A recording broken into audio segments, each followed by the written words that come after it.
Hi, my name is Premee Mohamed, and I'm a scientist and author based in Edmonton, Alberta, Canada. I write science fiction, fantasy, horror, mashups of all of those in the same book. This is my latest. It just came out. We Speak Through the Mountain by ECW Press. Sometimes people complain about the mashups. I always love when that happens because first, I like annoying purists and snobs of all kinds, and secondly, it tells me that I've reached somebody. They're paying attention. They've made a connection. In school, the stories they taught us were mostly focused on a world that didn't look like mine. I didn't mind that, and it wasn't really till I was older that I started to think, isn't it strange that I've read so much by dead white men? Who has something else to say? And it turned out the answer was everyone, and the world was much bigger and more colorful than I knew. Now I hope I'm doing that in my stories, presenting worlds stranger and more dangerous than ours, but also filled with characters like us and unlike us, with values, backgrounds, cultures, languages, beliefs, ethics, occupations, families, educations, that make them who they are, and make the story work.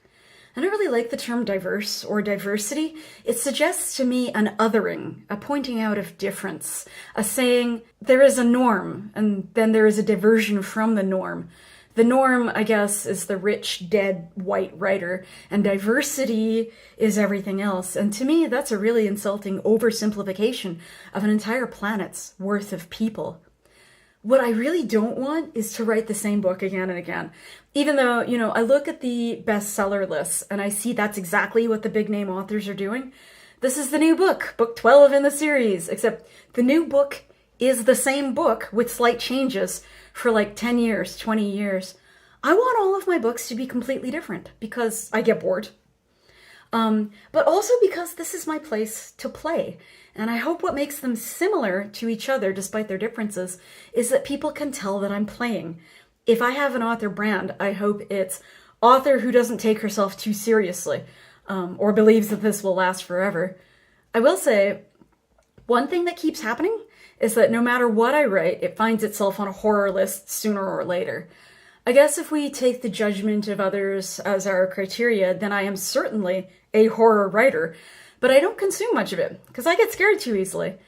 And over the years, I have wondered what's causing that. I suppose there are a lot of potential answers, but I will say I think horror is the most honest genre. Horror doesn't let you look away. It doesn't let you turn your head. It doesn't let you deny things. It shows you that the safety you rely on, your structures, your systems, your infrastructures, they can collapse in an instant. Or maybe they were illusions to begin with and you shouldn't have believed in them. It shows you that in the end, there's nothing you can trust except yourself. Like, horror is honest, and it makes you honest.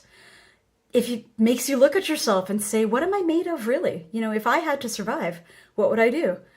So, yeah, I do think these are questions that come up in my books, and if we can agree that that is the essence of horror, then that's what I'm writing, yeah. At the same time, I don't think I write stories with that kind of bleak, unrelenting horror ending. I have a lot of ambiguous endings. Both because I think they're more entertaining to write. You may be sensing a theme here. But also because I think there are readers who need that kind of ending. If the author doesn't say how you should feel at the end, then you get to choose the last emotion. It's happy if you want a happy ending. It's sad if you want a sad ending. It's hopeful if you want hopeful. And I think I am especially writing for those last readers, the ones who want hope. Because hope is about uncertainty. It's about not knowing. If we knew for sure, we would lose that sensation. I think that's why I write about things ending. What specifically do people think has ended at the end of the world? Some types of apocalypses are quite terrifying to affluent readers because then they have to confront the idea of living without things like healthcare and electricity and transportation and consumer goods and food and clean water. Like about a quarter of the world's population right now.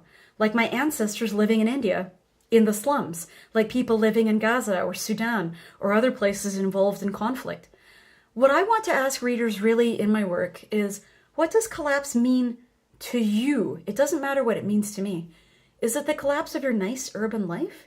Or is it the collapse of the things we see collapsing in apocalypse books? Rationality, the rule of law, government, regulations, the social safety net, something else? Many people already don't have that, and we look away. We don't want to read news articles about it, but maybe we will read fiction about it. The work of the imagination is to tell us what we would do if something impossible happened.